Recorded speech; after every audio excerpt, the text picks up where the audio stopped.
Hello, my name is Chase Hirt, and welcome to the Chase Hirt Photography Podcast. Today, I will be talking about the relationship between philosophy and photography.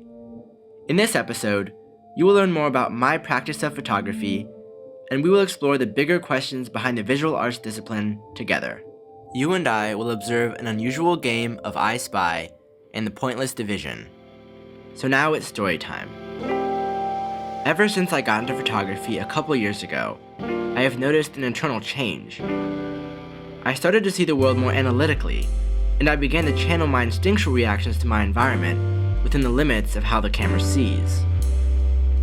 My experience of a scene became more technical as I began to intellectually consider my newfound awareness of aesthetics, of composition, of light, color balance, and form. However, I sometimes feel that through acquiring this skill, I have disconnected from a pure, unadulterated appreciation of art and of nature. When I see a stunning sunset and feel an urge to take out my camera, I sometimes try to recall what sunsets felt like without that artistic pressure, wondering if my emotional response used to be somehow stronger in my heart than in my head. Arriving at the beach, which is my favorite place to photograph, I have vague memories of a simpler experience, an experience enriched with the soothing crash of waves on the sand and the salty, refreshing breath of the wind. I remember how I used to run with wild abandon up and down the dunes sloping down to the Pacific. Taking out my camera, the sounds and smells of nature fade away, as if I donned a pair of noise-canceling headphones and a gas mask. That's when I'm in the zone. Many regard being in the zone as the best possible thing with endless creative potential, which it is. However, there is more to the story, so let me explain. When I'm immersed in the world of my camera, it is unlike the experience one might have when framing up an iPhone snapshot. It's almost like I have added a new sensory apparatus to my body, which takes precedent over all my other senses except my vision. In this way, it is a peculiar expression of my presence in the moment, for I am in the scene, but not of it. I exist more as an observer than a direct participant in the landscape. To be that direct participant is nearly impossible as a photographer, since we cannot bear to mar the beautiful scene in front of us with our unorderly footprints and other human markers.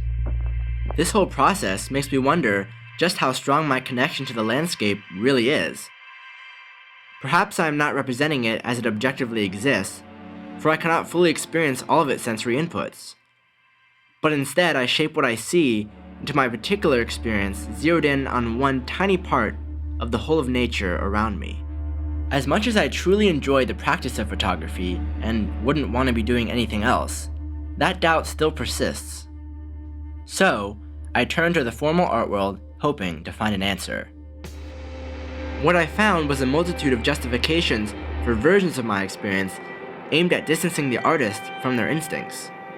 Art elitists would have you believe that a so-called higher intellectual understanding of art is empirically better than the more instinctual appreciation. But I find this hard to believe, both theoretically and at the very least in practice. Perhaps everyone shares a common experience of art, but expresses it in different forms. Whether actively conscious or unconscious, it might be more accurate to leave these levels of appreciation unqualified as better or worse. When it comes to observing a given scene in real life, some are driven to express themselves through capturing and preserving an emotional experience of beauty through technique, and others through a richer internal sensory experience without the distraction of the cerebral method. Unsatisfied with the art world's conclusions, and in hopes of fully fleshing out my thoughts, I turn to the relevant ideas of a certain philosopher. In John Stuart Mill's book entitled Utilitarianism, he explains that, according to the greatest happiness principle, one must maximize happiness, meaning intended pleasure, and minimize pain. The creed, which accepts as the foundation of morals utility, or the greatest happiness principle, holds that actions are right in proportion as they tend to promote happiness, wrong as they tend to produce the reverse of happiness. Within this general framework, I have found that Mill's distinction between so-called higher intellectual faculties and baser ones is especially applicable to the issue at hand. Furthermore, Mill seems to write with a quote-unquote pleasure bias, stating, "It is better to be Socrates dissatisfied than a fool satisfied." Clarifying the differences between pleasures, Mill explains, If I am asked what I mean by differences of quality in pleasures, or what makes one pleasure more valuable than another, I would explain of two pleasures, if there be one, to which all or almost all who have experience of both give a decided preference, that is the most desirable pleasure. We are justified in ascribing to the preferred enjoyment a superiority in quality so far outweighing quantity.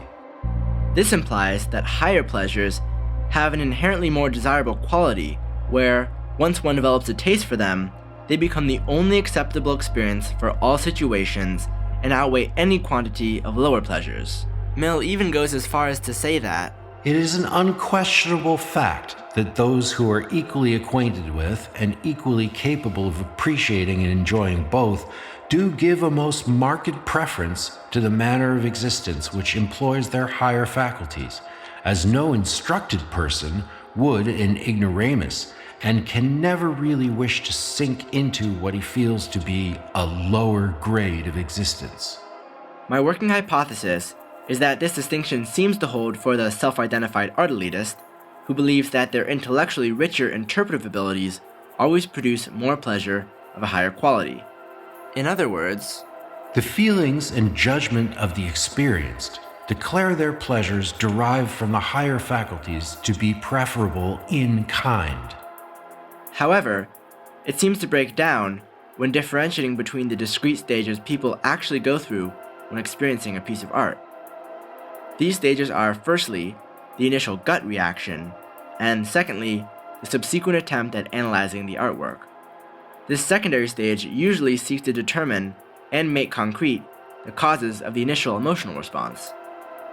If I had to guess from my own experience, I would assume that people with varying levels of knowledge of art will experience similar first responses, but differ widely in their analysis.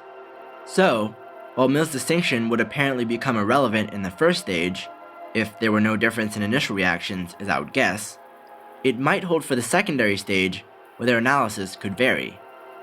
Though, this presumes that those with an increased understanding of art can have the same impactful and authentic initial reaction and haven't become corrupted by their technical knowledge.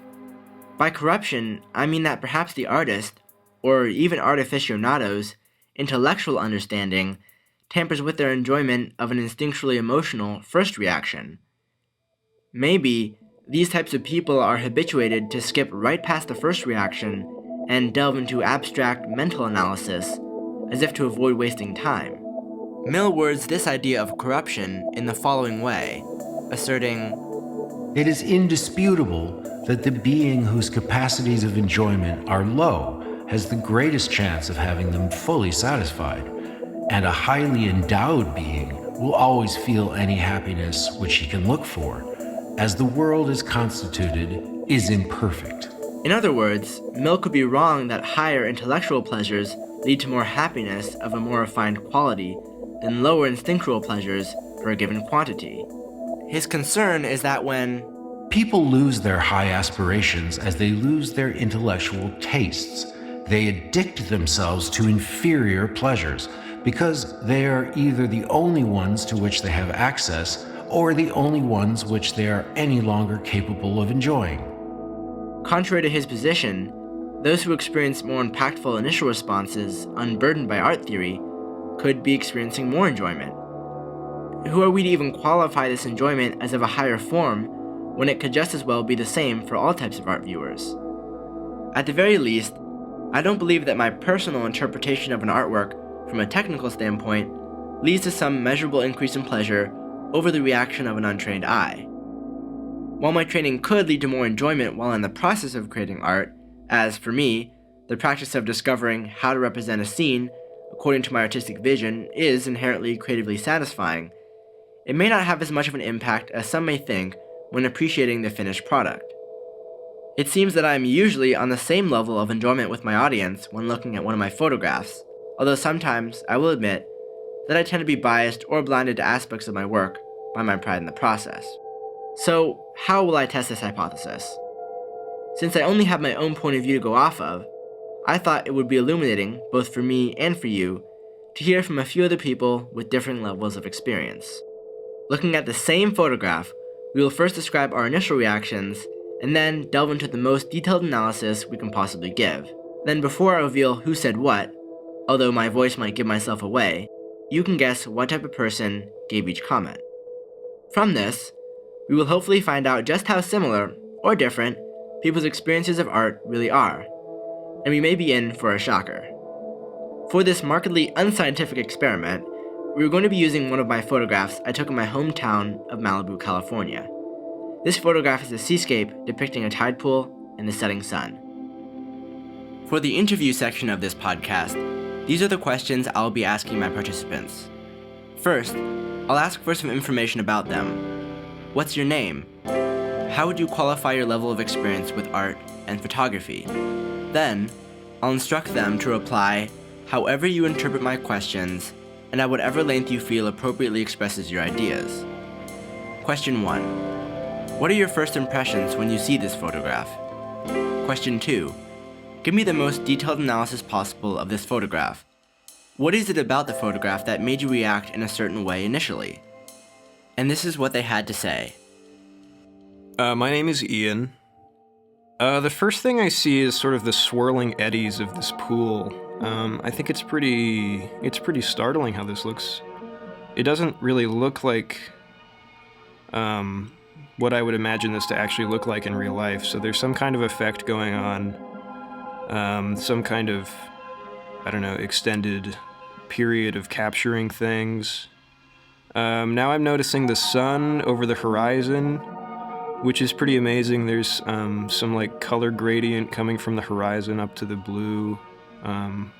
There's a lot of depth, it looks like. So we have some foreground parts of the sand and the leaves, and the water sort of goes back along this curved coastline. And then we have the very, very distant there's some kind of mountain range. At the very far right, there's some kind of settlement, maybe some kind of beach house. So I guess I'm really just noting on what I see. Well, the thing that really draws my eye is this sort of swirling foam or something, and it's sort of all converges at a single point in the middle left, and a detailed analysis. I can't really give much of an analysis. I can pretty much only comment on what draws my interest in the photo. Well, I'd consider my experience with art pretty minimal. I've spent some time in museums, and I've spent a little bit of time thinking about art for certain classes and for other things. My experience with art is probably more geared toward written forms of art. I've spent a little bit of time analyzing poetry. I had a professor once say, a poetry professor say that when you're analyzing poetry, the naked eye sees nothing. So if you don't know the techniques and terms, then it's difficult to understand what's going on. So in terms of art and photography, you might say that my eye is naked. My name is Max. At the first glance, it made me think of a post-climate change Earth. So I think this mainly because of the fluidity with which the water meets the sand. It feels like it's rising up, almost like enveloping it, like the ocean has gone up a meter or so. Also, the sun in the background has a slight haze to it, which reminds me of CO2 emissions. The photo also feels it has a slight orange tint from the sunset glow, which gives it a post-apocalyptic vibe. The swirling water also looks beautiful, but has some ominous undertones, almost making me suspect chemicals. The mountains look like they're sliding into the water, which also reminds me of a sort of natural decomposition. I have a minimal level of art experience, amateur, I'd say.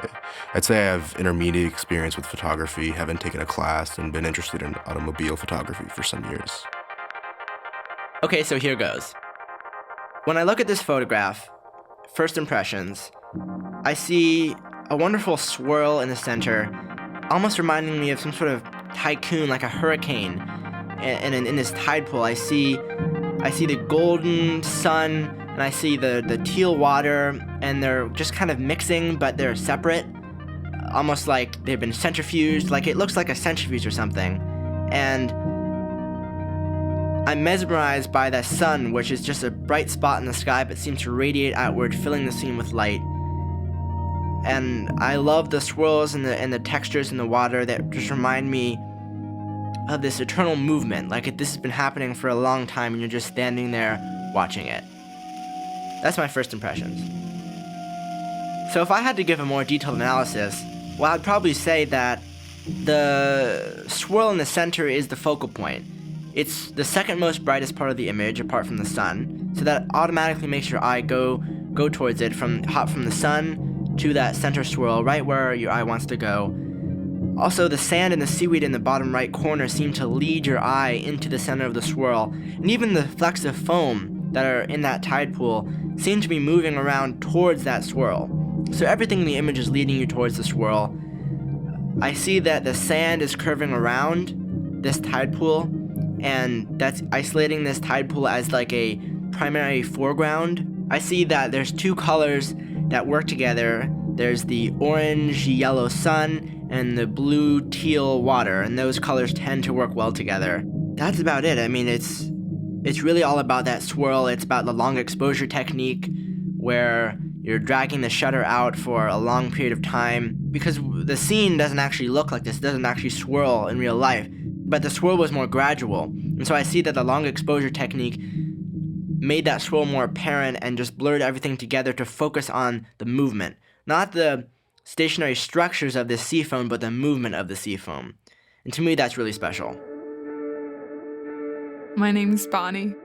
Honestly, immediately when I saw it, it reminded me of, the Google Earth. And I think it's just because of how, I don't know, just the way that the ocean is portrayed kind of makes it seem like you're looking over Earth from a distance, from maybe the moon or something. Really like it. Visually, I find it really interesting because there's a horizon line, but it's not centered, and then that line divides the image, and on the upper half seems very calm and peaceful, but then on the lower half there's a lot that's going on, and it kind of just draws you in, and the colors are also contrasting, blue and orange, so the hues, I find that really visually appealing. And then something else that I really like is you don't really even know what's going on with the water. And so I just keep on staring at it, and it reminds me of clouds almost, but I know they're not. I don't know. I think it's just because there's so much going on, but you can't clearly make out what it is.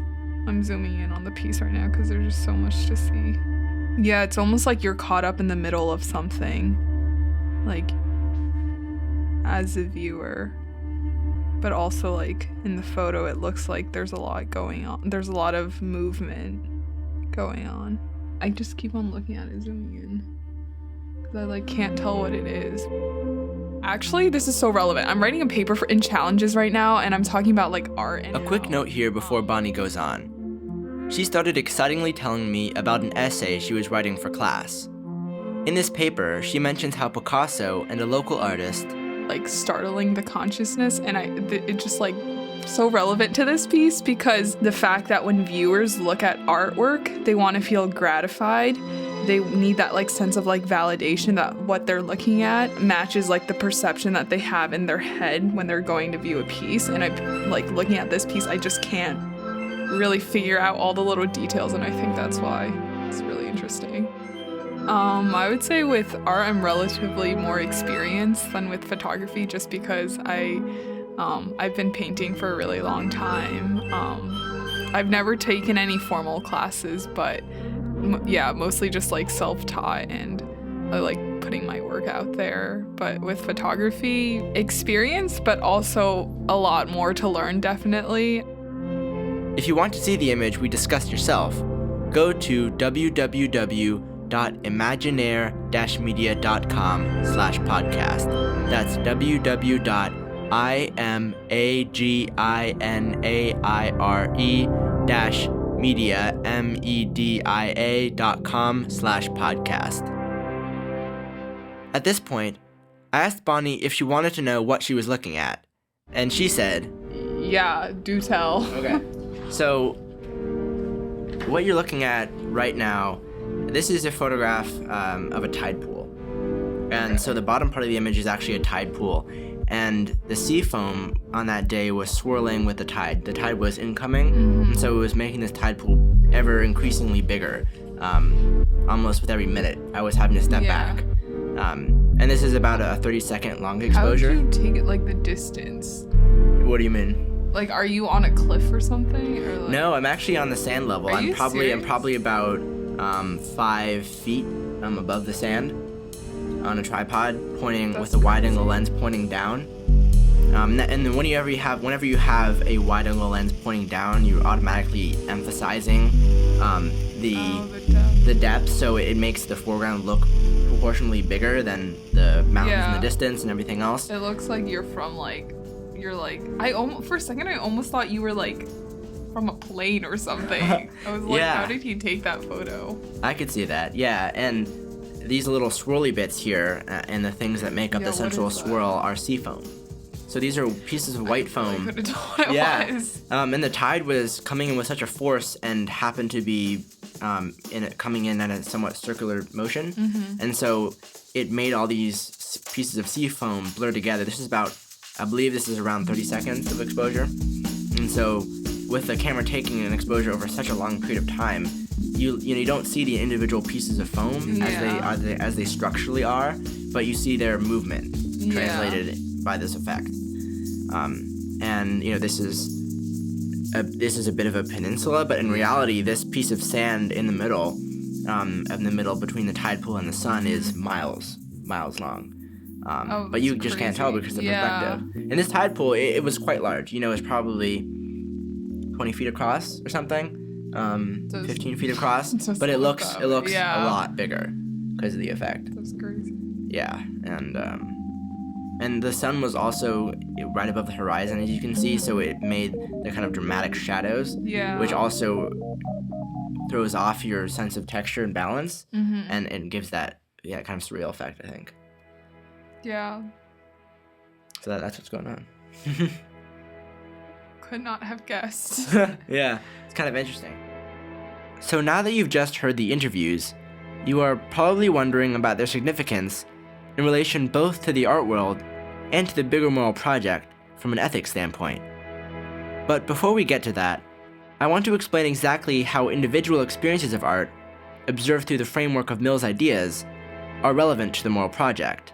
Here is a quick reminder of Mill's main claim.